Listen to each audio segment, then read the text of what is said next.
about physics, you go to a physicist. If you need to go to get medical advice or talk about neurosurgery, go to a neurosurgeon. About Islam, why do you have to have somebody who doesn't believe in the faith talk about it?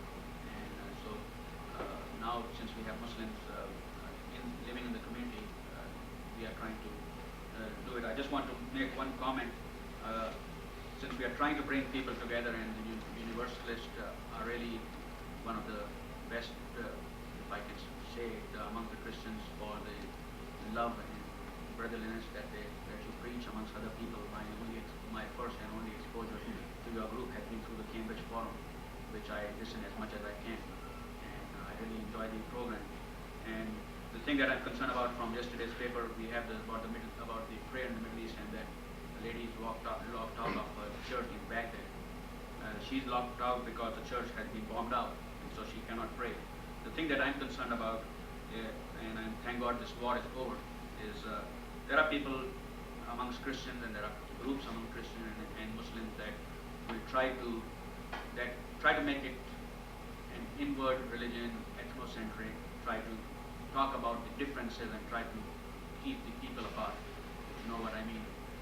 Since I got involved with this interfaith prayer, I had a long talk, almost 3 hours yesterday. I took time from work with the elderly gentleman that at first started out saying that you should not be exclusive with the Shia brothers that you have, because they practice a little bit different. And then when I talked about interfaith, he said that, well, one of the things he said, which is ironic, is that he said, well, if you go to the Jews, take your children to the church and take your children to the synagogues, they are living in this West, they will probably fall from Islam because they are getting a confused message that my dad takes me to a church, so what is special about Islam or something like that.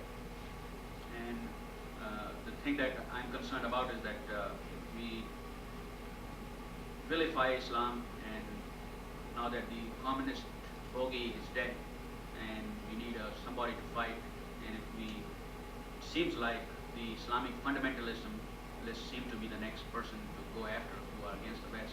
And we have these superficial things about animosity towards Muslims, and we have people like some in Iran who are against the West, who call it America Satan and all that.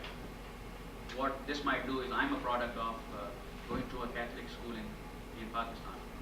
A lot of the people in the developing countries go to these schools, and these schools are really wonderful because the fathers, mothers, sisters who are involved running them, they are giving their life to them, and they've been great.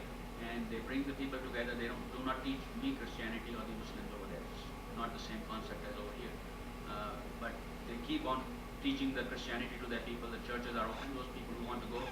And one of the things that they do is that they give free food and stuff like that to the real poor people. And we try to do it amongst ourselves, but we cannot do it to all of us. So they are helping the poor people amongst us. And I don't see anything wrong with them. We should go out and help ourselves among the Muslims. But the backlash that I see is that some of the people who do not practice the faith the same way, they can come up and say, well, these Christians bombed our mosque. They are doing this to us. Why should we allow these evangelists to come and preach in our religion? Why should we have these churches over here when they discriminate? They won't allow any Iraqis to fly on Pan Am. So let's go and padlock this church. Why should we have these? And so there can be a snowball effect of hatred, and people will put the religious binge to it when it's cultural, and it's the people who do not have the faith and do not believe in the religion in the right way, and those people get to be in leadership positions and get to influence the society. Sorry, take so much time. I'd like to know the difference between the Shia and the Sunni. Is it a political or is it a religious? Difference. I just want to make sure that we don't figure out the same thing. The difference between the Shia and the Sunni evolved second century of the Hijra, second century of Islam. So it wasn't there in the early period at all. And it started out in a political arena, totally political arena, and developed into a separate sect within Islam. and if you want to call that, it's one of the elitist sect in Islam in the beginning, and Is it developed. Shia? It's a Shia, yeah, and it developed to be some sort of extremist situation because of the majority who did not go along with their ideas. So therefore, you do notice that in some way the Shi'i religion is a little bit more extremist compared to the rest of the people. However, I would like to make sure that you understand that in terms of the faith, there is absolutely no difference between the two. So much so that even if you go to prayer, the prayer takes, our prayer is very meticulous in terms of there are a lot of actions involved in that, and there are a lot of sayings involved in that. If you take the prayer of somebody who is making prayer who is in the Sunni religion, one part of the word, and take the Shia or another part of the word, and put them together and have them pray, they can pray together without missing anything. So there, as far as the faith is concerned, there's absolutely no difference, not a small difference. However, the difference is in the political arena in terms of who will be the one who will gain the temporal or spiritual leadership. In case of the Shia, the leadership will have to come from the Prophet's family. Prophet's family, they are the ones who will retain the leadership position. And in case of the Sunnis or the rest of the people, it did not matter. It has to be a democratic process. And that's right from the beginning, after the Prophet Muhammad, peace be upon him, died, all of the people agreed to this aspect of the leadership transfer or leadership succession, which later on became a Shi'i for some people because they did not agree with that and they thought that it has to come into the lineage of the Prophet, peace be upon him. That's basically the difference between the two. You were saying earlier that you believe that Muhammad was the last prophet because there's no longer any need for clarification of the message of love, but it seems to me that there's at least the clarification between those two sects in the religion. And even though you said the word of religion continues forward, there's still division among people, there's still division among religions, there's still not acceptance of the same theology. So while I agree with the basic premise that all of the prophets are all prophets from God, and I don't believe that Jesus Christ is the Son of God, I believe he's just a prophet. I don't understand why you're so sure that that's the end. That's a important question. It's a difficult question to respond. But let me just try to address that. The reason for having a second religion or another religion, there could be several reasons for doing that. And if those conditions are met, then there should be another prophet coming through. First of all, the message is lost. If the original message is lost, that makes one of the primary conditions for having another one to renew that message. Lost or not practiced? Lost. In other words, it's non-existent. Okay, you cannot find it. You cannot find the original message. Or the second thing is that the life of the prophet or the life of the leader who actually brought that message, that his life was also lost or is not available for people to follow through. If those two conditions are met, then there is a reason or there is a need for the renewal of that message. There's a need for somebody to go back and renew that message. Now in case of all the other prophets, if you notice that, these two conditions were prevalent.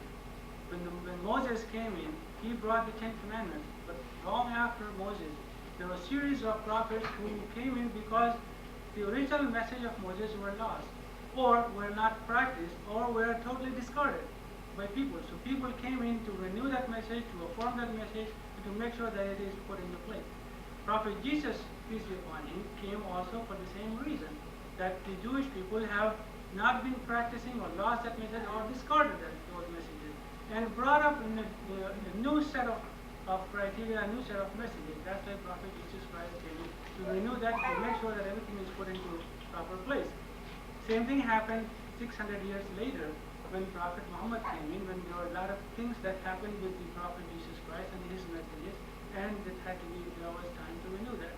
In case of the Islamic message, the original word of God is still out there. There has been no change. As a matter of fact, I'd like to relay a story to you. Back in 1900, the Munich University had a project. They took up a project in which they wanted to put together all of these copies of Quran, which were written right from the time of the Prophet until that time, which is before the Second World War. And they had gotten 34,000 copies of Quran written in Arabic at different times in 1300 years. And it is amazing to find out they did not find a single difference in the word of the Quran, which is the Arabic word of the Quran, anywhere between those 1300 years period, and taken from one end of the globe to the other end of the globe. So original message, there has been no concern, there is no qualm about it within the three religions, that the original message of God in the form of Quran has been saved. And that was one of the conditions that God had also mentioned in the Quran, that it would be saved. The second thing is that the life of the Prophet himself. If you look at any of the book or any of the life of any of the world leaders, you will find that you will not have a complete history of the life of the leader to the point that you can go back to the source and say that yes, what it is said there is true. It is impossible to find any of the leaders of the world and their life to be totally secure. That's not the case with Islam. The life of the Prophet Muhammad has been saved, and there's a tremendous science in itself, in which the way his life was, or the story of his life was saved. And every part of his life is totally available to anybody for his or her perusal. What he did when he was in the war, what he did when he was in the peace, what did he do? How did he deal with when he was a merchant? How did he deal with the poor people? How did he deal with the rich people? Every part of the life, or every aspect of the life, he had a message, and that message is already saved. There is no distortion about that. So those two things are still available to us in its original form. Therefore, there is no need for any new message to come. The third thing I'd like to address here is that by the time the 600th century, if you notice that between the time of the 600th century and the 1200th century, most of the new concepts of life have developed. All of these new concepts of life that you talked about, any kind of ism that you can attach to, were developed in this time frame here. And Islam addresses every one of those issues. None of these issues are apart. If you look at the socialism or the communistic philosophy, look at the socialistic philosophy, the capitalistic philosophy, any other philosophy that you can think of, there is an address to that in Islam. And it gives you a total code of life to deal with. None of these aspects of life is hidden from anybody, that somebody can develop another way of thinking and then impose upon the people who do not know about it. Every aspect of life is given to you. So there is hardly any need for any more things to come up. However, I do not want to give you the impression that in the human life nothing changes. It's not true. But the basic nature of human life never changed. Basic nature has never changed, and that's the basic nature, which is the moral life of human beings, is what is being addressed in the area of religion most. But Islam goes beyond that. Islam goes beyond that in terms of, it's not just deals with the moral life, it also deals with the family life, it also deals with the social life, it also deals with the political life, it also deals with any other life you can think of. It has conduct or code of conduct for every type of situation in Islam. I was listening on the radio yesterday, maybe the day before, to some Islamic scholars that were talking about the reason that Islam has been embraced by many Arab countries is just this. They say, well, communism hasn't worked and capitalism has not worked, socialism has not worked. Yet one of the scholars said, we say that, yet no Arab country actually ever tried communism or socialism. You don't see today any country that is either communistic or social or capitalistic in the Arab world existing today. So how can you say that it didn't work? We never fully tried any of these other isms. Could you address that? If there is a Pakistani, well, that's what I'm asking. Well, What countries have tried these? The Western model in full, or the Eastern model in full? I think we're getting into a little bit of politics here. I'll try and address that. The tragedy, if you will, of the Muslim people is that the Islamic religion, if you will, is very, very strong in its basis and its heritage. And Islam is passed on directly from one generation to the other just because your parents were Muslims. And during these last, I would say, maybe 100, 150 years, the modern society has in many places clashed with religion, in many places overtook religion. Islam, as I told you before, is no different than Christianity. Very much the same. Anything the Muslims believe, the Christians believe. But Christianity had the, if you will, it molded itself and it changed as society changed. As the society changed and became more modern and embraced modernistic values and things like that, the religions changed. And not only did they change, they fragmented. You had different parts of Christianity that believed in what was going on. But because of what my brother here just said, you cannot change Islam. That was a part of Islam. You changed it, you lost it. So the Muslims didn't change Islam, however, they didn't follow it. So what was happening is they were beginning to go with the rest of the world, but not following Islam. Something like you said, capitalism came and they followed it, and they said, I'm a Muslim. But you find them in bars drinking, you find them having more than committing adultery and other things that they would attribute to the West. Okay, but this is, whether it came from the East or the West, is wrong. But they followed it, and they so-called, when they summarized the whole thing, all these experiences away from their religion didn't materialize to anything. At the end of it, they found out they were morally bankrupt, but they were neither socially ahead, nor were they a very powerful country or technologically ahead. So that's the claim, is we tried everything. We tried everything. We indulged away from their religion and found there was nothing. So now those who are going back and practicing what they're supposed to as Muslims are called, as the brother said, fundamentalists. They're not fundamentalists. They're just saying, okay, we better do what our religion. There's a lot of Muslims, as he quotes. Half of them don't know what Islam is. They don't know because the greatest sin in Islam is to die not as a Muslim. So you hang on to the title of Muslim. But you're not a Muslim if you don't know what the... And Islam said explicitly, you as human beings are judged by your deeds. Nothing else matters. What you do makes you a Muslim. If you don't follow the Islamic things, if you don't do bad things, kill people, rob people, think fundamental things, then you're not a Muslim. So you have these great scholars, and they say the Muslims tried the Western ways and tried the Eastern ways, and it didn't work. And it's not, first of all, it's not Muslims, it's government leaders. Most of the government leaders in so-called Islamic countries are very, very corrupt. They have no moral values. They have no standards that they would like to look after the people of the country. They're always trying to benefit themselves. Their monies are always outside their country. So the people have no respect for them at all. And they don't have what we have here, freedom. They don't even have the freedom. So in the end, what do they do in desperation is they say, I've got my God, and that's all I have, and that's Muslims.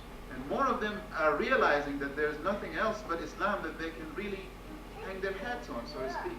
And that's when you see the so-called resurgence of Islam. Even in this country, we have a lot of Muslims here. They don't know how to practice religion. Here, they have a perfectly good excuse here. They say, well, we're in a foreign country.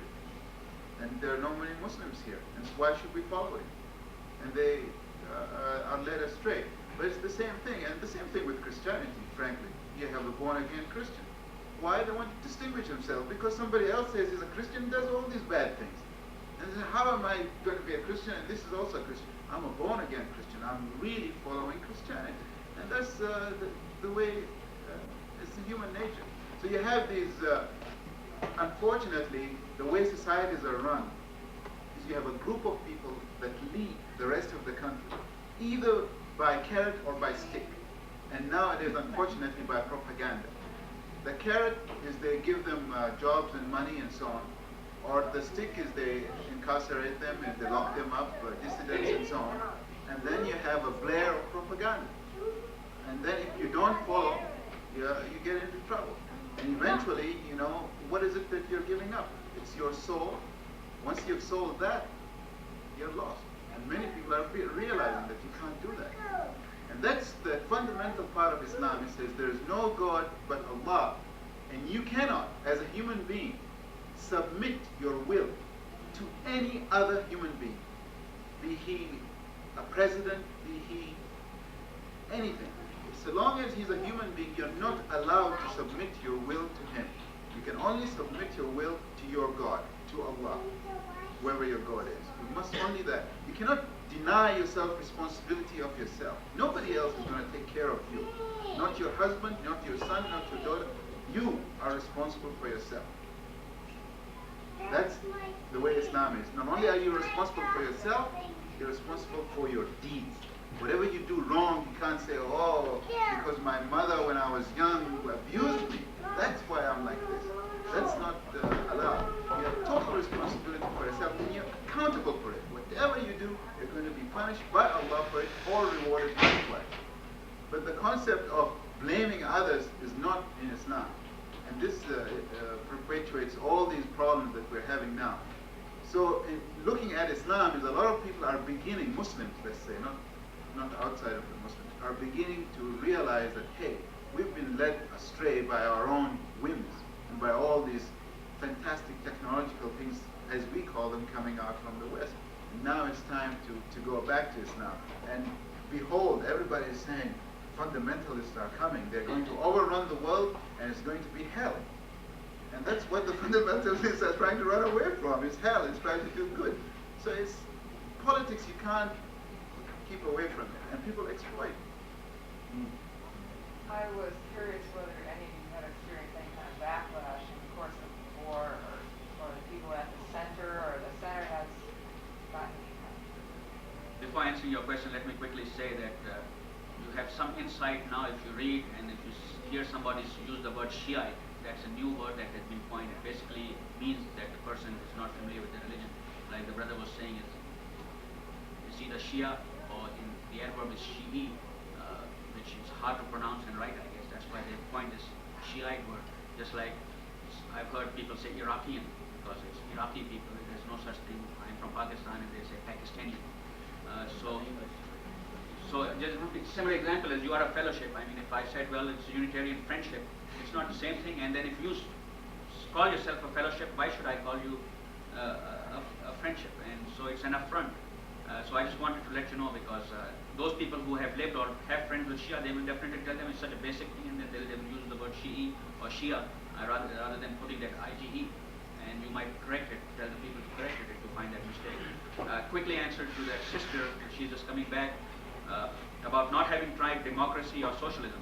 I'll get to the heart of the question. Is that it becomes a ideological, theoretical thing which you think about.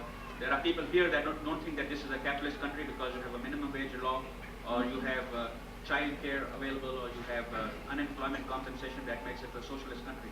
So, yeah, so these little things that they have, or to have income tax even if socialist. So the Adam Smith capitalism is not anywhere existed. As same thing with the socialism, the downfall of Soviet Union. People say, well, they never tried the correct socialism. They had a Brezhnev doctrine and they had the Stalin doctrine. So in the real world that we live in, we have tried. There are people in Pakistan, like we have tried democracy in the West because we've been a very good friend and allied with the United States all our years, and it has not worked. We spend over 60% of our defense of our budget on military weapons. Our aid is in military weapons, and our people are poor, and we are not getting ahead. And so that's why people are saying, and then we are reporting, like the brother was saying, the negative things are attributed to the West. Like the thing that comes out in this latest war was the Kuwaitis in Cairo going to from disco to disco in a Mercedes-Benz. Rather than the thing that they should get from the American youth here is that they work part-time and they get good grades and they try to get to the Big Ten schools. These are the people who are successful and who will get ahead, rather than the ones that are, they might go to dance on Saturday, but on weeknights they are studying for school, and they might be even making pizza, which these people are never going to because they have so much money. Your question about hate crimes, basically, thank God we've been lucky. We haven't had too much in the Kaniho, and one of the reasons is because we are new. The center is new, people don't know about it. Now the word is getting out, so I'm afraid we might get some. One strange irony is a friend of mine opened up a mobile station on Ventu Park Road, and he has employees. He's from India, Muslim. His employees are Hindu from India. And some people came up to him and told him that, gave him bad looks or something, and he said, "What are you looking at me like this? I'm not Arab." He said, "You're not Arab?" He said, I'm from India." He said, "Why don't you put a sign up there?"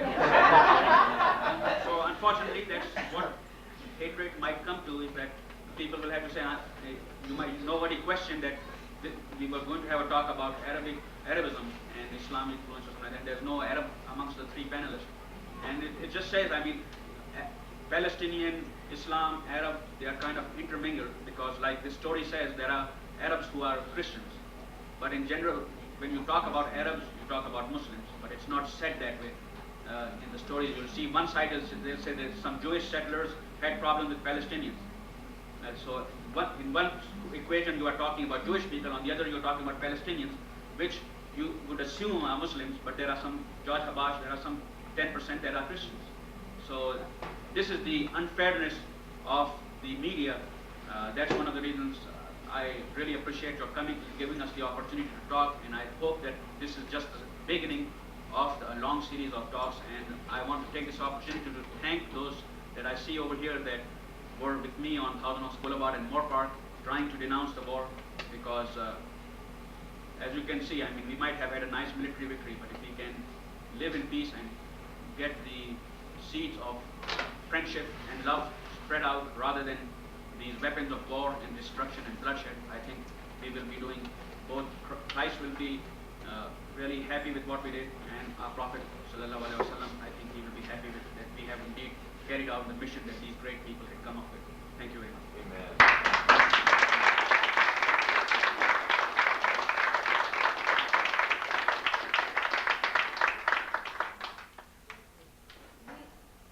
I would like to share that I grew up in Egypt, and some of my very best friends and the people I worked with were the poor people who really practiced Islam.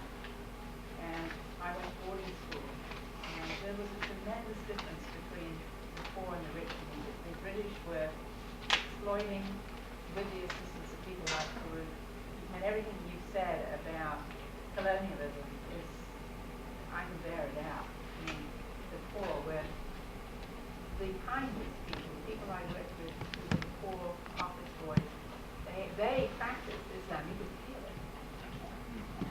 This is Isabel right here, and if anybody would like to continue the discussion, we're going to break for coffee now and let the kids out. We're going to sing one song, the Cat Stevens song here, Morning Has Broken. I thought we might close with that.